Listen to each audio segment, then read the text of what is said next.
Hello bachcho, let's read the given question. The question says the forbidden energy band gap in conductors, semiconductors and insulator are Eg1, Eg2 and Eg3 respectively.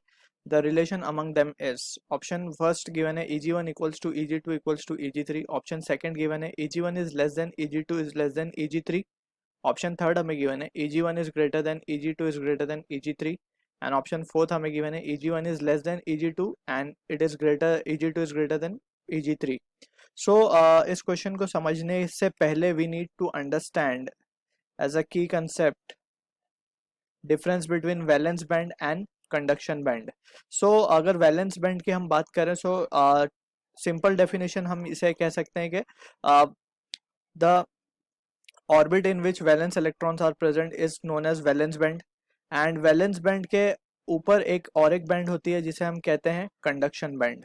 Alright, so valence band में क्या होता है, mostly electrons are bond in it और यहाँ पे सारे electrons बंधे हुए होते हैं और व्हेन पर्टिकुलर एटम जब उसे एनर्जी मिलती है सो दिस इलेक्ट्रॉन नॉकआउट्स और वो इलेक्ट्रॉन जंप करके कंडक्शन बैंड में चले जाते हैं और इन दोनों के बीच का जो एनर्जी गैप है ऑलराइट इसे ही हम फोरबिडन एनर्जी गैप बोलते हैं या फिर इसे एनर्जी गैप भी बोला जाता है and it is represented with Eg.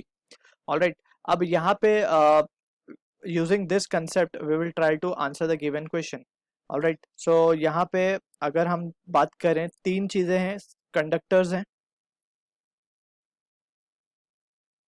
फिर सेमीकंडक्टर्स हैं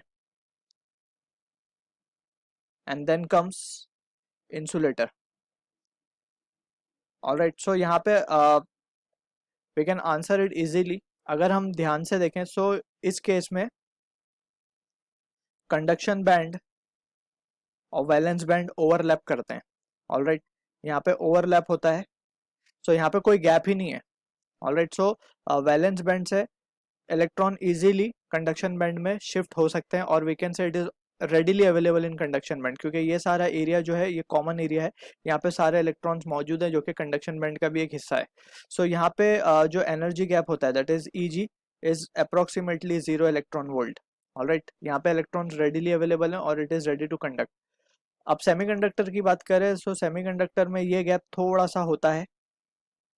ऑलराइट, सो यहाँ पे एनर्जी गैप होता है Eg and it is of the order अगर हम माने के एनर्जी गैप अगर लेस देन 3 इलेक्ट्रॉन वोल्ट है तो हम कहेंगे कि this fall under semiconductor. So यहाँ पे we can say it is conduction band और ये हमारा वैलेंस बैंड है. सो यहाँ पे थोड़ी सी एनर्जी लेने के बाद इलेक्ट्रॉन्स नॉकआउट होके कंडक्शन बैंड में जाते हैं.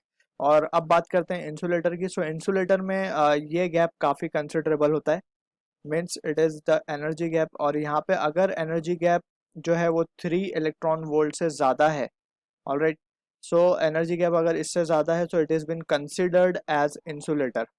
सो यहाँ पे अगर हम एग्जांपल्स की बात करें तो all metals are conductors. Alright, so यहाँ पे हमें ये गिवन है Eg1.